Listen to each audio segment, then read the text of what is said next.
नमस्कार सभी पेंशन धारकों का स्वागत है एक बार फिर से हमारे इस YouTube चैनल पर। दोस्तों इस वक्त की EPS 95 पेंशन धारकों के लिए बड़ी अपडेट है। EPS पेंशन वृद्धि पर दोस्तों 3 बड़ी अपडेट आ चुके हैं। जी हां दोस्तों, हम सभी के लिए national education committee commander Ashok Jirawat का बड़ा ऐलान सामने आया है। साथ ही साथ दोस्तों नेशनल एजुकेशन कमेटी के प्रतिनिधिमंडल का ऐलान और साथ ही दोस्तों हम सभी के लिए न्यू अपडेट की बात करें दोस्तों आप सभी के लिए जो है पेंशन को लेकर नई लिस्ट जारी हो चुकी है। तो इसके बारे में भी दोस्तों आज की इस वीडियो के अंदर बात करेंगे। आप सभी को बता देंगे EPS 95 न्यूनतम पेंशन 7,500 प्लस DA और साथ ही मेडिकल को लेकर आप सभी के लिए बड़ा ऐलान हो चुका है। नेशनल एजुकेशन कमेटी के बैनर के तले बड़ा प्रदर्शन होने वाला है, इसको लेकर एक बैठक सामने आई है। तो इसकी भी चर्चा दोस्तों आज की इस वीडियो के अंदर करेंगे। वहीं पेंशन पाने वालों के लिए सरकार की तरफ से 3 बड़ी अपडेट जारी किए गए हैं। पेंशन और पेंशन भोगी कल्याण विभाग की ओर से, जहां दोस्तों pensioners and pensioners welfare association की ओर से आप सभी के लिए 3 बड़े अपडेट नए नियम जो है वो जारी किए गए हैं। तो इसके बारे में बात करेंगे। वही दोस्तों पुरानी पेंशन योजना की बहाली को लेकर बड़ी बात सामने आई है और वहीं बात करेंगे अगर आप सभी के लिए यहाँ पर जो है PFRDA का भी बड़ा अपडेट आया है। और इसी के साथ छत्तीसगढ़ के कर्मचारी पेंशन धारकों के लिए क्या आखिरकार खुशखबरी आई है और कर्मचारी भविष्य निधि संगठन जो है वो रिटायरमेंट से आपको फंड निकालना है या आपको पेंशन लेनी है, तो इसमें कौन सा फॉर्म आप सभी के लिए काम में आ सकता है, कौन से अलग अलग जो फॉर्म होते हैं वो अब सभी पेंशन धारकों के लिए खास है। तो उन फॉर्म की भी चर्चा इस वीडियो के अंदर करेंगे। यानी कि दोस्तों पेंशन धारकों से जुड़ी तमाम जो बड़ी तरह की खबरें हैं उसके बारे में आज की इस वीडियो के अंदर जानकारी देंगे। इसलिए आप सभी से निवेदन करते हैं कि आज की इस वीडियो को आप लास्ट तक देखिएगा और साथ ही हमारे चैनल पर नए हैं तो चैनल को भी सब्सक्राइब जरूर कर लीजिएगा। तो चलिए दोस्तों बिना किसी देरी के पेंशन धारकों से जुड़ी तमाम बड़ी खबरों को आज की इस वीडियो के अंदर सही सटीक और तथ्यों पर आधारित जानती हैं। पहली बड़ी खबर की बात करें तो EPS 95 पेंशन वृद्धि को लेकर 3 बड़े और ताजा अपडेट सामने निकल कर आए हैं। पहले अपडेट की बात करें तो नेशनल एजुकेशन कमेटी के प्रतिनिधि मंडल ने यहाँ पर देश के अलग अलग नेताओं, श्रम मंत्री और साथ ही साथ यहाँ पर आप सभी के लिए जो है अन्य सांसदों और विधायकों से बड़ी मुलाकात की है और EPS पेंशन वृद्धि की मांग को उठाया है। वही दोस्तों आप सभी के लिए दूसरी बड़ी अपडेट की बात करें तो EPS पेंशन वृद्धि को लेकर नई लिस्ट आप सभी के लिए जारी हुई है, जिसमें आप सभी ने अगर कितना कंट्रीब्यूशन किया है तो उसके आधार पर आप सभी को कितनी पेंशन दी जाएगी। ये पेंशन का कैलकुलेशन भी आप सभी के लिए उस लिस्ट के आधार पर जारी किया गया है। तो वही दोस्तों इसके बाबत में तीसरी बड़ी अपडेट की बात करें तो आप सभी की EPS 95 न्यूनतम पेंशन 7,500 रुपये DA और मेडिकल को लेकर आप सभी के लिए बड़ा ऐलान निकलकर सामने आया है। जी हाँ दोस्तों, EPS 95 न्यूनतम पेंशन 7,500 रुपये मेडिकल पर बड़ी बैठक दोस्तों आप सभी के लिए होने वाली है। इसे कमांडर अशोक राउत जो राष्ट्रीय अध्यक्ष है EPS 95 NSC के कर्मचारी और पेंशन भोगियों को संबोधित करेंगे। और दोस्तों 24 तारीख के दिन ये जय Santoshi Mata मिंदर new वाइडीज वासवेडे Vasco D gamma में ये जो सभा होने वाली है। कर्मचारी पेंशन योजना 1995 की कार्यरत कर्मचारी और पेंशन धारकों से इसमें अनुरोध किया गया है कि वे बड़ी संख्या में परिवार और दोस्तों के साथ भाग लें और अपनी वृद्धावस्था पेंशन धारकों के साथ साथ EPS 95 के तमाम लाभों का अवसर दें। और इसमें दोस्तों पेंशन भोगियों ने कहा है कि राष्ट्रीय अध्यक्ष कमांडर अशोक जिरावत को शुभकामनाएं देते हैं, लेकिन हमारे सामने एक बड़ी समस्या है कि हमारे पास एक ऐसा प्रधानमंत्री है जो कि सुप्रीम कोर्ट के आदेश का पालन और भी सम्मान नहीं करते।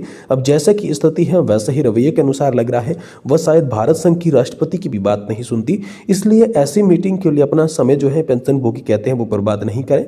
अगर हमें कुछ राहत ही चाहिए तो हमें अपने वर्तमान की सरकार को जो है उखाड़ के फेंक देना चाहिए, तभी जो है सरकार की नींद उड़ेगी। और EPS 95 पेंशन धारकों की जो तमाम मांगे हैं वो मानने के लिए सरकार जो है वो राजी हो जाएगी। ये दोस्तों तमाम तरह के जो पेंशन धारक है वो यहाँ पर इस बैठक को लेकर बातें कर रहे हैं। ये तमाम तरह की बड़ी अपडेट आप सभी के लिए निकल कर सामने आ रही है। वहीं दोस्तों आप सभी के लिए पुरानी पेंशन बहाली को लेकर कर्मचारी संघों ने जो है वो एक बार फिर से बड़ी मांग आप सभी के लिए उठा दी है। इसको लेकर सरकार की टेंशन यहाँ पर जो है वो बढ़ चुकी है। जी दोस्तों, कर्मचारी संगठनों ने यहाँ पर कहा है कि एकच मिशन जूनी पेंशन के बैनर के तले एक बार फिर से देश भर के अंदर बड़ा प्रदर्शन किया जाएगा, क्योंकि इस बार सरकार जो है पुरानी पेंशन योजना को साफ साफ तौर पर मना कर चुकी है और यहाँ पर कुछ राज्य सरकारें जो है वो पुरानी पेंशन योजना को लागू कर चुकी है। तो सभी को पुरानी पेंशन योजना का लाभ मिले, इसके लिए बड़ा आंदोलन अभी आप सभी के लिए दिल्ली के अंदर होने वाला है। इसको लेकर जो पुरानी पेंशन बहाली संघ मोर्चा है और अन्य जो संगठन है वो बड़ी रैली करेंगे, बड़ी जनसभा करेंगे। ये बड़ी खबर दोस्तों हाल फिलहाल में आप सभी के लिए सामने आई है। वहीं दोस्तों आप सभी के लिए पेंशन और पेंशनभोगी कल्याण विभाग की ओर से बड़ा अपडेट निकल कर आया है। पेंशन पाने वालों के लिए सरकार की तरफ से 3 बड़ी खबरें, नए नियम जो है वो निकल कर सामने आ चुके हैं। जी हाँ दोस्तों, 2024 में पेंशन पाने वालों के लिए महत्वपूर्ण बदलाव और अपडेट सामने आई है। इन नियमों में अपडेट का मकसद पेंशन भोगियों की सुविधा को बढ़ाना और उनके लिए पेंशन प्राप्त करने की प्रक्रिया को आसान बनाना है। तो इस वीडियो में यहाँ पर पेंशन से जुड़े 3 प्रमुख अपडेट्स के बारे में विस्तार से जानकारी देंगे, जिसमें जीवन प्रमाण पत्र जमा करने की नई प्रक्रिया, अतिरिक्त पेंशन का प्रावधान और ऑनलाइन सुविधाओं में जो बढ़ोतरी हुई है। इन नियमों में पेंशन धारकों को काफी राहत मिली है। खासकर बुजुर्ग पेंशन धारकों के लिए घर बैठे जीवन प्रमाण पत्र जमा करने की सुविधा बहुत ही मददगार साबित हुई है। साथ ही 80 साल के ऊपर के पेंशन धारकों को मिलने वाली अतिरिक्त पेंशन से आर्थिक स्थिति में सुधार आया है। तो आइए इन बदलावों को विस्तार से हम जानते हैं। देखिए, सबसे पहले जानते हैं कि जो नियम और अपडेट है जीवन प्रमाण पत्र जमा करने को लेकर, तो 30 नवंबर 2024 तक है। ऑनलाइन जमा करने की सुविधा है, जिसमें फेस ऑथेंटिकेशन के जरिए घर बैठे आप जमा कर सकते हैं। वही 80 प्लस पेंशन धारकों के लिए अतिरिक्त पेंशन की बढ़ोतरी, तो दोस्तों उम्र के हिसाब से 20 से 100% तक की अतिरिक्त पेंशन बढ़ोतरी मिलती है। और डिजिटल लाइफ सर्टिफिकेट की बात करें तो जीवन प्रमाण पत्र पोर्टल पर ऑनलाइन तरीके से जीवन प्रमाण पत्र जमा करना घर पर आकर जीवन प्रमाण पत्र की सुविधा देता है, जो पोस्टमैन सेवा है। वही मोबाइल ऐप के जरिए जीवन प्रमाण पत्र जमा करने की जो सुविधा है वो उमंग ऐप के माध्यम से दी गई है। घर पर ही बायोमेट्रिक के जरिए आप जीवन प्रमाण पत्र जो जमा कर सकते हैं वो बायोमेट्रिक डिवाइस के माध्यम से कर सकते हैं।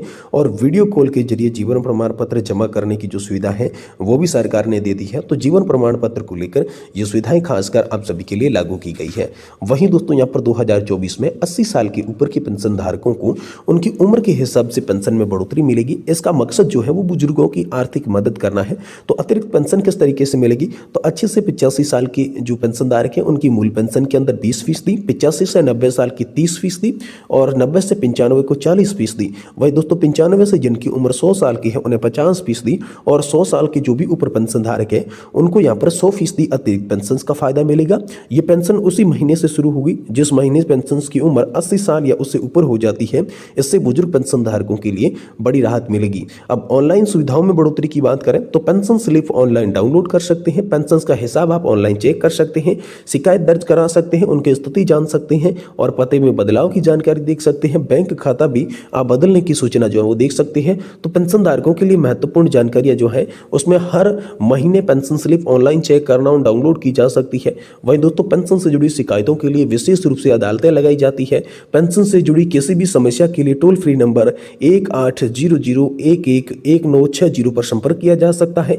मोबाइल ऐप में जीवन प्रमाण पत्र और उमंग ऐप से जुड़ी सभी सेवाओं के लिए उपयोगी है। और पेंशन पोर्टल जो कि pensionersportal.gov.in पर पेंशन से जुड़ी सभी जानकारी आप सभी को मिल जाती है। तो ये प्रकार के दोस्तों डिजिटल रूप से आप सभी के लिए नई सुविधाएं लॉन्च की गई है।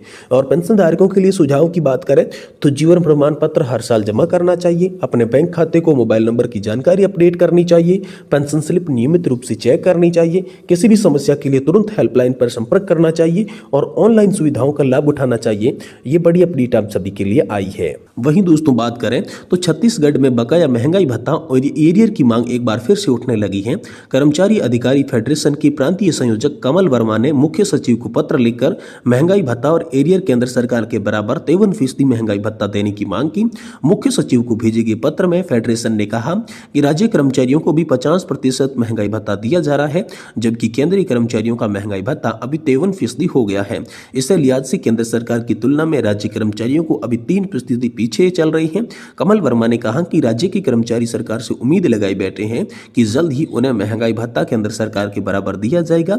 मुख्य सचिव से मांग की गई है कि जल्द ही राज्य कर्मचारियों को 53% डीए दिया जाए। वहीं एक अन्य पेंशन ने पत्र के माध्यम से फेडरेशन के एरियर की राशि प्राप्त करने की मांग की। फेडरेशन ने कहा कि मध्य प्रदेश पुनर्गठन अधिनियम 2000 की धारा 68(2) के तहत मध्य प्रदेश और छत्तीसगढ़ के कर्मचारियों के बीच सेवा शर्तों में समानता का प्रावधान है। इसी धारा के तहत भारत सरकार द्वारा अंतिम रूप से आवंटित राज्य स्तरीय अधिकारियों और कर्मचारियों को आपसी सहमति से पारस्परिक स्थानांतरण की सुविधा भी दी जाती है। और इसको लेकर छत्तीसगढ़ कर्मचारी अधिकारी फेडरेशन कमल वर्मा की ओर से प्रांतीय संयोजक जो है उसकी ओर से एक बड़ा पत्र आप सभी के लिए जारी किया गया है।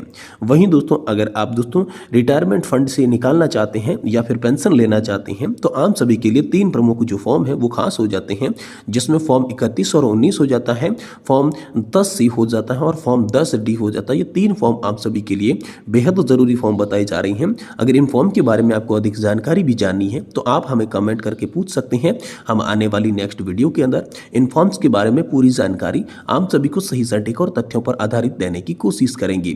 अगर आज की वीडियो की जानकारी आप सभी को पसंद आई है तो दोस्तों आज इस वीडियो को आप लाइक कर दें और चैनल पर नए हैं तो दोस्तों हमारे चैनल को भी आप सब्सक्राइब जरूर कर दें।